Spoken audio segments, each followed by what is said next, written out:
I lost my sight in June 2002 due to a stroke.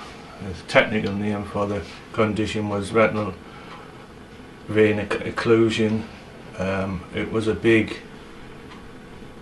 end of the world for us in a way, because it was just like a black curtain that was coming down in front of me. Things were going on and you were receiving information from various organisations. It's just so much to take in at once. The charity began on the basis of Margaret doing some research to find out what was available for blind and partially sighted people in County Durham, and upon that research it sort of prompted Margaret to think, well, you know, after a discussions, one or two discussions, to decide that she wanted to help blind and partially sighted people in County Durham and myself. The main thing is give yourself time. It takes a lot of time to come to terms with it, but never give up. I know there's lots of things you can't do, but there's lots of things you can do, and you can always learn new things. You're never too late to learn. Your life isn't over by any means, it's just another chapter beginning. And, you know, listen to our stories and take something from what myself and my friends have been saying and just move forward. There is something out there for you to do. Because for my 70th birthday, I flew a plane for the first time in my life, small Cessna, from Newcastle International Airport over Northumberland, which I greatly enjoyed. And a few months later, my friend Jim said, "Oh, there's somebody been in touch with you, wanting to know about your adventure on the plane." I said, "All right." And to my great amazement, this person lived in America. So now I'm in regular touch with him with emails. He has no sight and he's interested in flying. He lives in Minnesota. In 1990, I was fortunate to be taken on to Stars in Their Eyes, which you may have heard of, with Leslie Crowther, and I did Roy Orbison on that programme. And from then I did 10 years singing, even though I was partially sighted. I'd help with my instruments, like setting them up and everything.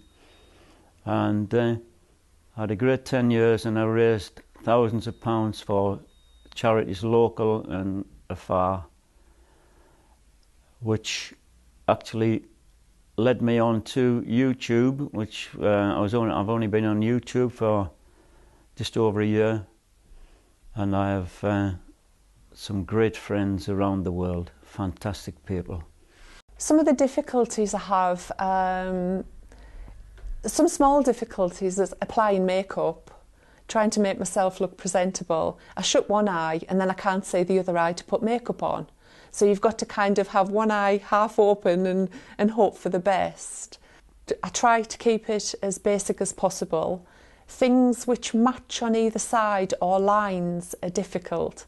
So I don't do eyeliner, I don't do lip liner, and I try not to do, I don't do blusher in case I get it odd on different sides of my face. So, and I stick to natural colours. Lipstick's hard because I can't see the edges of my lips. So if I put a lipstick on that's in a proper, like a lipstick, that's really hard. So what I do is I buy tinted lip balm. So I can do that again with my finger and I can feel where my lips are. And then I just pat that on and that looks more natural, because the last thing I would want to do was my lipstick all over my face, and as well as my mascara all over my cheeks and things.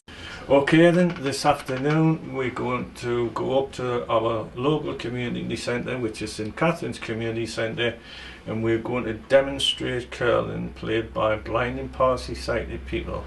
And I'm sure you will appreciate some of the skills that some of the blind life members have got.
find working with blind life is great. It really lifts you when you, especially when you get out on trips and things with people, and you help them get around, and you can see their enjoyment in their face.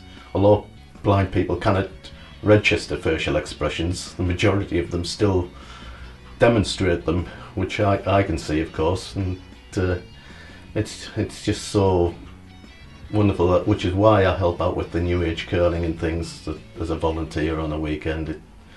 It really does just let you know what life's all about.